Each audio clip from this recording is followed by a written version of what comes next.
Well, a very good afternoon to you all, or perhaps it's a good day wherever you're listening to our webinar today. My name's Natalie Ashdown from the Open Door Coaching Group. What a pleasure it is to welcome you back to the Coaching Cafe, where today we're talking about workforce engagement.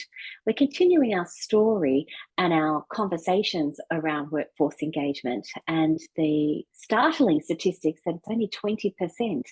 So we really wanted to dig in today about getting those conversations to going. And I'm here with Paula Jones Hunt. Welcome to the line, Paula, Thank you. our resident HR specialist. So before we begin, as always, let me acknowledge the traditional owners, the custodians on the lands on which we're all meeting today, and their continuing connection to the land, the waters, and the communities of Australia. And from all of you around the world, whoever you might be, in joining us from an Indigenous land, we pay our respects to them, to their elders past, present and emerging, and elders from Indigenous communities from around the world. So thinking about our agenda today, we have been exploring the Gallup's report, the State of the Workplace report in Australia and New Zealand 2023. So I'll show you those statistics again for those of you that didn't tune into our webinar last week. And we're thinking about, well, how do we respond as managers, as leaders, and as coaches? How do we respond to these statistics around engagement? And really, this week and next week, we really want to get these conversations going to start to think about how we could turn around engagement. If you are new to the Coaching Cafe, every week we say welcome to you. We're all about creating a community, sharing our learned experience, and having thought-provoking conversations. And of course, if you are a regular, we say welcome back. We love coming together every Friday at this time, and we love putting up the podcast so you can listen to it. So thank you to our regulars for joining us. If you want to interact with us, please pop a message into the chat box and we'll pick up your comments and your messages as we go along. Of course, ICF, CCAUs, the Continuing Coach Education Units, available at the end of the session. So Paula, let's dig back into these statistics. We showed them in our presentation last week, and I wanted to just quickly show them again to everyone today. The statistics from the Gallup report suggest that in our workplace, we only have 20% engagement, and that actually 67% of people are in that quiet quitting category. 13% are actually loud quitting. Interestingly, engagement is actually at a 10-year high. So this is not a new phenomenon, actually. It's been going on for quite some time. And when we think about quiet quitting, we're thinking about the definition. Gallup says that most employees in Australia, 67%, and in New Zealand are quiet quitting. And as I've got there on the slide, it means that those employees are filling a seat and watching the clock. They put in minimum effort required, the minimum effort required, and they're psychologically disconnected from their employer. Gallup says, although they're minimally productive, they're more likely to be stressed and burnt out than engaged workers because they feel lost and disconnected from their workplace.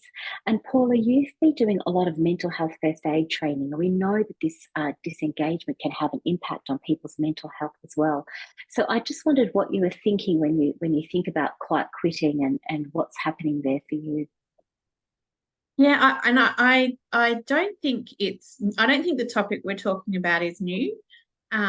I think it's just that we're getting better at identifying and reporting on it, and so it's coming up more. I think it really concerns me that we've got 4 out of 5 people who a good proportion of our people are rocking up to work not connected, not engaged in what they're doing. And we know that what happens at work comes home. We know that a person isn't just who they are at work and who they're at home. It's the whole bit. And so there's people out there who are not happy with where they're sitting and what they're doing, and some don't know what to do with that. And others would be in organisations. There are some people who'd be in organisations who are just quietly doing their quiet quitting. There would be others who might not be so quiet about it, and so they're disruptive within the organisation.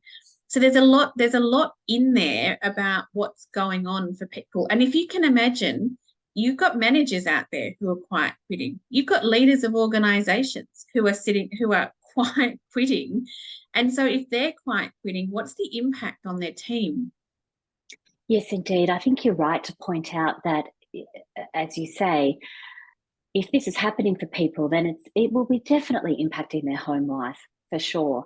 And it will be impacting the people around them as well. So upwards, downwards, sideways. So Gallup actually in the report gave the statistics around the impact of the dollar impact, the actual cost of quiet quitting from a dollar point of view. We're concerned about that, but we're also concerned about the impact on the people around them as well. So thank you for pointing that out. And the good news is, though, in the report, they're suggesting that 70% of team engagement is attributed to the manager. They say in the report that these workers who are in the quiet quitting are winnable if they have a manager who knows how to motivate them. Then it actually got me thinking about, well, why are people quiet quitting and what gets in the way? So last week we presented a graph that showed why people were quiet quitting, but I wanted to go with the what's getting in the way. It feels to me, I think, Paula, that we are in some ways on this podcast, we're always talking to the champions of coaching.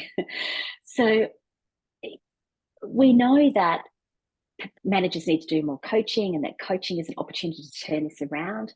But I thought it was useful to think about, well, what's getting in the way? Managers kind of know they have to do this, but what's getting in the way of them doing it? And so I started to brainstorm, in my experience, what I hear. And it's things like they've got no time, or I'm under pressure myself. So I'm under pressure myself. I feel disengaged myself, but you want me to motivate other people. Then there's not much I can do about it. We know that there's no promotion opportunities, so I'm not sure what you expect me to do about it. The other thing that's getting in the way are attitudes like, well, it's a fact. The work is repetitive. It is what it is. So do the job, this kind of lack of empathy, stating the facts. The other thing I was thinking about is that people think, well, I don't set the goals. I don't have autonomy. It's our job to implement the goals that come down from above. Or my manager doesn't care. So you want me to care, but my manager doesn't care. My manager's not trying to get me promotions, etc., etc. And the other thing I think that gets in the way is an attitude that I've got no time. So it's just easier to do it myself. I know I need to sit down and try to inspire and motivate people, but I am under pressure and under enormous stress myself. It's just easy to do it myself. They're the kind of things I've brainstormed, Paula, the things that are getting in the way of actually managers sitting down and having these engaging conversations. How do you respond to some of those ideas that I have here? Oh, look, I think you'd hear that every day in businesses across the world, really. And I was actually having a conversation recently about opportunity cost. So it's an economic term, and I don't use my economics very much, but I do on this occasion.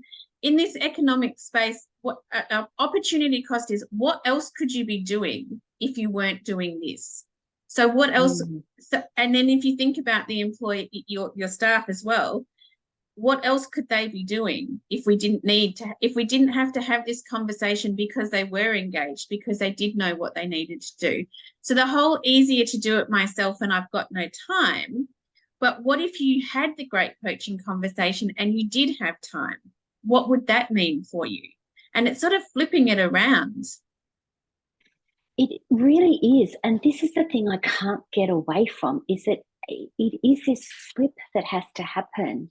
I'm under pressure. I don't have time to motivate and engage my team, but I know I have to. It is actually, that is the answer. The answer is sit down, have those engaging conversations. People will uplift their performance. And then we'll start to see that turnaround. And I don't think it's going to happen overnight, but we have seen significant uplifts in performance when managers actually do start to take the coaching approach. And again, I know this is a coaching podcast. I know that people online are going, you're not telling me anything new. But I think it's really worth having the conversation. And that's where I started to think about the answer actually lies in coaching. So I'm putting up this slide again for people who might be listening about why are people quiet quitting? And I want to keep this simple to go, well, if the reasons for people quiet quitting is lack of learning and repetitive work, these are some of the reasons that have come out of the report, then the answer lies in coaching. And for me, remembering our reframing, we can do a lot of reframing here by putting the what, how, who, when, where questions in front of these reasons for quiet quitting. So, what does that look like to me? Well, if a person has lack of learning and repetitive work, what's the reframe on that? Well, great learning and work that is engaging, or variety in work. So, if we put a what, how, who, when, where question in front of that, then we go, well, what would you like to learn? Where is the work repetitive, and what can we do about that? Or how can we bring more learning into this work? When can we address this lack of learning? Or when can we get you learning something new? Where can we change the work so it's not so repetitive? Where can we give you more variety? So I want to keep this simple and go, here's the actual reason why people are quite quitting. From a coaching point of view, we have a wonderful opportunity to reframe and then stick those what, how, who, when, where questions in front of it. Paula, what do you think? Am I being too simple about this or what? Well, I think sometimes the answers are simple, and what you're looking at is what we want is what's one thing that we could do that would make a difference. And we know that if you start with one thing and then you add another thing and you keep adding things, then you've really got change going on. So what's one thing that our managers could do today that would have an impact? So lack of recognition for contribution, a simple question for a staff member that says, what does recognition look like for you? Right. Absolutely. And then how can we enable that recognition? And I think managers will often be surprised at what employees think of what recognition is. I think everyone thinks, oh, it's like, oh, a bonus or something. Sometimes people will surprise you with it as simple as, well, I'd really like an afternoon off to do something with the kids. Or I'd really like, I don't like it when you do big announcements in the team meetings, but I'd really love it if we have a one-on-one and we can grab a cup of coffee and we can have a chat about it. That's the recognition that I would like. So it's about connecting back in with people and asking what it is that it looks like for them. Yes, I agree with you. And I'm not being apologetic for being simple. I truly believe that this answer to engagement really does lie in the coaching questions. I have got a perfect example of what you're talking about there, Paula. I was in a workshop, we were doing reframing, the issue of recognition of contribution came up, and the managers in the session were grumbling and moaning and saying, well, we don't get recognized, we never get recognized. They said things like, we've even got a recognition program and nobody uses it. And everyone on the line will go, well, what are you doing? And I actually asked them, so you've got a recognition program in place.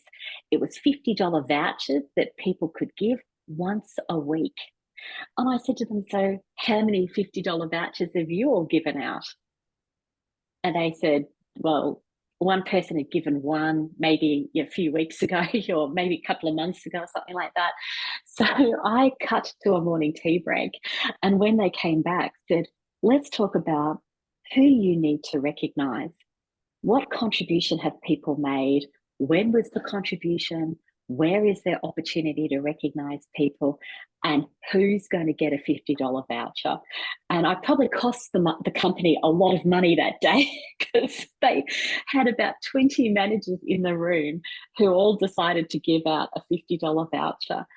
And I really truly thought, how simple is that? Who do you need to recognise? What's the form of recognition that they might appreciate? When are you going to do it? Who else can you acknowledge? Where's the opportunity? That's just a perfect example of exactly what you're talking about, Paula. Yeah, and I also hear a lot of about workload. There's a lot of, the workload's great, everything, there's more work than before. We can't do anything about it. And my question was, but where do you have control in this?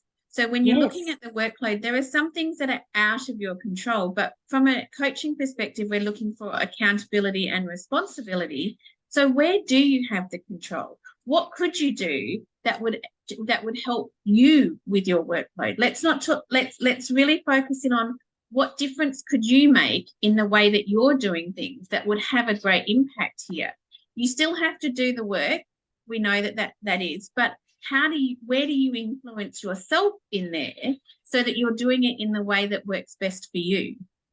I agree with you. And thank you, Scott, jumped in with a fantastic reframe as well. See, we're doing this reframing together. And he says, because I said, I probably cost him a lot of money that day. And Scott's jumped in and said, but how much money did you save them? And it's an absolutely excellent question, because if you calculated the cost in that room, you've got 20 managers. You have most of them in a quiet quitting, because you could tell that was their approach. They've got all these barriers in the way. If they're all operating, say, at 80%, or if they're all operating only at 20%, and we get an uplift in performance, then the dollars start to calculate out very, very quickly. The return on investment is very obvious. So 20 managers wrote out a $50 voucher. That time that they invested in the course, the time they invested in the vouchers, we will get that back in a minute. So great reframe. Thank you, Scott. And with the lack of learning and repetitive work, I've got another brilliant example for you. Again, I was in a workshop. I had this complaint that the work is repetitive, it's transactional. We do hundreds and hundreds of thousands of transactions. People just have to face the facts. That's what the job is. So I asked this group of team leaders, what else could we do? How could you make it less repetitive? Where is there opportunities for learning? What could we possibly do? And I set them to go and brainstorm and have a think about it. This group of young leaders came back and said, we think we could restructure the roles so that different people do different sets of transactions. So it's not the one transaction the whole time, but they might rotate across different types of transactions, thus getting exposed to different types of transactions in the business. They implemented this. I came back a month later, and productivity and engagement had actually increased. People were more interested because they've only got to do this one type of transaction for a week. Then they get to move on to something else. Now, it took time to organize it. It was a pilot. Some people were happy, some people weren't happy. But the buzz in the room from the managers alone the following month, you could feel it, because their managers had actually said, well, if that's what it's going to take, let's see what it takes to implement. Again, Scott, how much money did we save them? If you've got a call center where you've got 67% of that call center are doing the minimum work, and you uplift that productivity, you're going to save the business an enormous amount of money. You're also going to give much greater customer service as well. So the business is actually going to increase. And they're just two examples of what we have here under quiet quitting in terms of the answers lie in coaching. I think about other things like, why are people quiet quitting? Managers are unapproachable. What can we do to become more approachable? How can we set up meetings so we can make this connection? When are we going to set up that meeting? I've got no autonomy. That's why I'm quiet quitting. Well, what can we do to increase autonomy? Where can we increase autonomy? How can we have that conversation with our managers? Lack of respect and values misalignment, that's going to take a little bit more work. But and I think also lack of promotion, lack of a fair chance for promotion, that's going to take more work as well. But some of these other ones, lack of clear goals and stronger guidance, it's so obvious, isn't it, from a coaching point of view, that we could set in place clearer goals for people with their input, let them set the goals, give them guidance to set those goals, and then we're on the way. And I know there's a lot of things that get in the way of managers, but let's face it, you've got 67% of your people are not engaged. We have to start doing something about it. Sorry, Paul, I feel like I'm on the bandwagon, but Not in let my me pause. bandwagon. Well, and I think too, if your managers are unapproachable, that's a really simple one to start changing. So, what do you need to do to be more approachable? Ask your team, what do you need me to do? What do I need to change in order to be more approachable? What does the approachable look like for you? And then do it. And also for managers thinking about that you might be super busy. Do you have to be doing all of the work? Are there people in your team who might this be a good opportunity for someone to grow and develop in? And yes, you might have to do some work with them because but your opportunity cost is, but once they're up and running, then that's a piece of work that you don't need to do.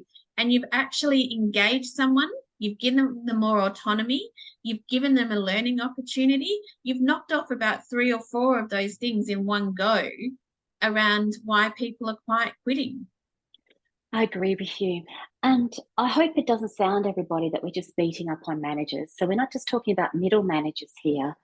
I'm coaching and have coached for a long time groups of wonderful middle managers or senior managers who are actually shielding their teams. So they are doing everything they need to do in terms of engaging their teams. They feel in themselves they're doing the best, but they may in themselves be quite quitting because what's happening is their senior managers are not doing these things for them. So their senior managers are not approachable. Their senior managers are not setting up opportunities for promotion, for learning. Their senior managers are not recognizing contribution. So the other thing I think from a cultural point of view here is that it has to start from the top. We know all of the research says that the values, the vision, the alignment starts from the top of the tree, works its way down. So you might have a group of middle managers who are doing their best to engage their team and motivate their team, but they're not receiving it from above or sideways. So we make no apologies for saying this has to go across the organisation. And as you say, Paula, little bits of improvement have a huge impact on uplift in performance and engagement, decrease in absenteeism. And we've shown you all those statistics last week about the improvements that can be made. And we don't want unhappy people at work or at home. And if you're working with someone who's not a manager, or if you're talking with a friend or a colleague who is in this quiet quitting space, these are great questions to ask that person as well. So if there's a lack of learning, where could you get some learning? If your manager's unapproachable, what could you do to change that situation? So there are things that that an individual can be doing for themselves in order to make the work that they're doing and how they're approaching the work different for them. Yeah, and I really think one-on-one coaching helps here as well. So if a person is if they're in a senior position and they are feeling this way, it's a fantastic opportunity to have a one-on-one conversation with your coach and to actually talk these things out, and then to understand, well, what's the approach you can take moving forward if your manager is unapproachable. If you've already tried to have these conversations about promotions and you've missed out, then what options do you have? What can you try? And anything you can do from a coaching point of view there, I think really, really assists. So I suppose the message today is one of our basic coaching tools we have on our tool belts, which we learned in Leader as Coach, or we learned in our Certificate 4 in Workplace and Business Coaching, is reframing. That is the challenge, I think, for this week. That's the challenge we're putting out to everyone. Take these reasons why people are quite quitting, do your reframes, put the what, how, who, when in front of them and the where in front of them. And then we can all, as a community, start to just make inroads here. I don't think it will happen overnight. We're being realistic, but I have seen significant uplifts in performance, like the examples I gave, within a month. For example, as I said, if people are looking at repetitive work and thinking what they can do about this and how they can make it more interesting, or how we can mix things up, you can see significant changes and uplift in performance very quickly. So we're all great coaches, we're all great leaders, we're all great managers. I think it's time to now really up the ante on our coaching skills, and that's the challenge I throw out to everybody. So, Paula, with that in mind, of course, we have got our Diploma of Organisational Coaching coming up, our Cert 4s, Leader as Coach, you're doing mental health first aid training. So there's a lot to engage in from Open Door. I want to thank everyone for engaging in our conversation today. The chat was a little bit quiet today, but that's okay. Really, today's purpose was to start generating these conversations and thinking. So thank you everyone for joining us, and we certainly look forward to catching up with you and continuing these conversations to get this uplift and engagement in our workforce. Thanks for joining us today as well, Paula. You're welcome.